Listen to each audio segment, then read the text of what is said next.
In the capital wasteland, you can stumble upon many fascinating things and places. One of those constantly changes its leadership, structure, name, and laws, doing so for an impressively long time. As you might have guessed, today we'll be discussing the Republic of Dave, located in the northeastern corner of the Fallout 3 map.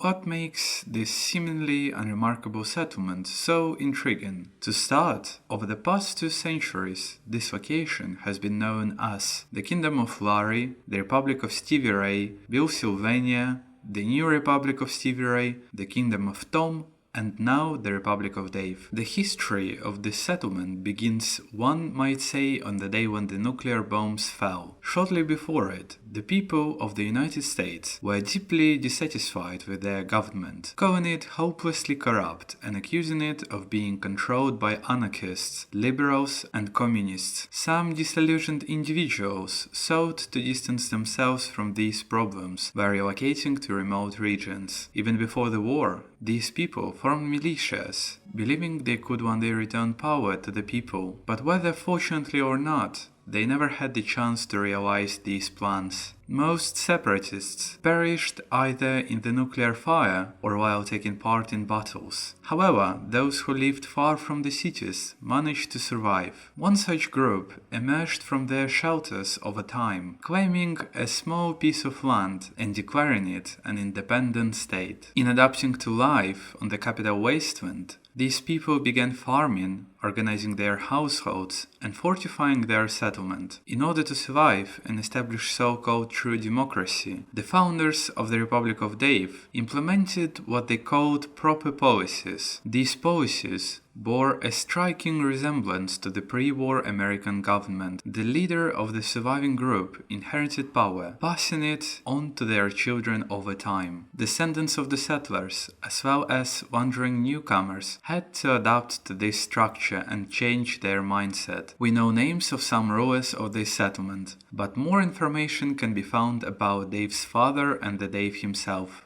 Tom, Dave's father, and previous king of the Republic of Dave, banished his son, forcing him to wander the wasteland. Over time, however, he allowed him to return. The power transitioned from Tom to his son Dave, though opinions differ on how this occurred. Some say Dave inherited it, while others insist he was lawfully elected. Once in charge of the state, Dave introduced a republican form of government, conducting elections and promoting his own ideas. Dave, the most merciful and certainly not authoritarian leader, announced these elections to all residents. However, the ballots only included Dave's name, and unsurprisingly he won and became the Republic's leader. Soon after becoming president, Dave met Rosie, a caravan leader who eventually became his wife. Together, they have 4 children: Bob, Shauna, Mary, and Ralph. As president, Dave embarked on what he deemed essential reforms. One notable change was the abolition of the traditional marriage customs, introducing polygamy as a sign of the Republic's freedom.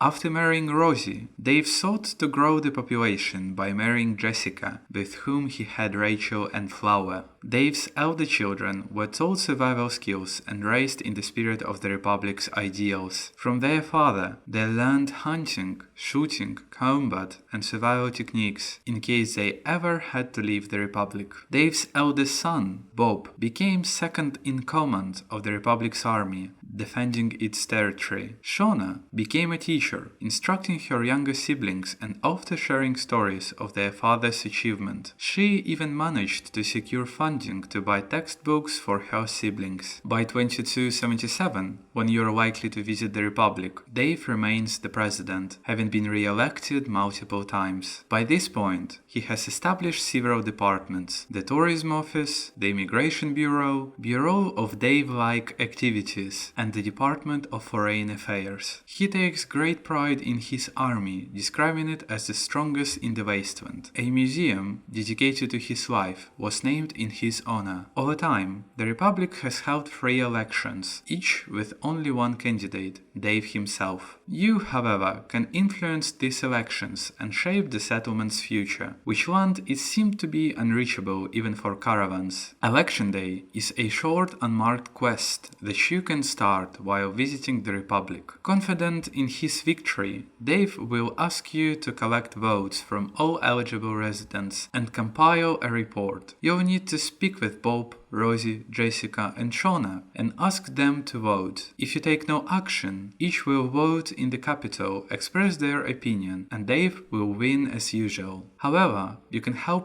either Bob or Rosie to become a new president. Rosie, once a successful caravan leader, settled in the Republic after marrying Dave. You can persuade her to run by using speech or by convincing her that Dave granted freedoms like voting to everyone so they may participate. Bob, Dave's eldest son, is stubborn and straightforward, strongly believing in his father's ideals. He thinks that he will eventually inherit power and create his own empire. You could convince Bob that Dave is corrupt, playing on political motives. This speech check is difficult, making it a challenging task. Alternatively, you can argue that Bob is immature and unprepared to lead, provoking him to run for office. After everyone voted, Dave will count the ballots and announce the winner, rewarding you with 25 cups for your efforts. Neither Rosie nor Bob can win without your intervention. To ensure their victory, you must steal Dave's ballots before the count. If either Rosie or Bob wins, you'll receive the code of the Capitol's safe, which contains the unique gun named All Painless. Dave will leave the Republic and head to Old Oni to establish a new Republic of Dave. If you don't follow him, he will eventually die. However, if you decide to help him, Dave will settle in Old Oni and proclaim his new republic in one of the abandoned alleys. They will threaten you, demanding you to leave. After 3 attempts to talk, he will become hostile and will attack you. With death claws respawning in Old Oni every 72 hours, Dave's survival there is nearly impossible. Beyond Dave's exile, little changes in the Republic itself. The settlement mainly consists of Dave's family members. Besides the capital, there are male and female dormitories and Dave's museum. The Republic features a fence, a few Brahmins, and a training ground. The capital serves as Dave's private residence, while everyone else lives in the dormitories. The museum serves as the local school and an exhibition place. You will also find the Perception Vault Boy figure on one of the shelves inside of the museum. The Republic of Dave is an interesting place to visit, offering a short quest and a glimpse into the unique history. In my opinion, the Republic of Dave is a typical settlement made up of single family, while its imitation of a nation becomes clearer after learning its history. Its existence still feels quite peculiar.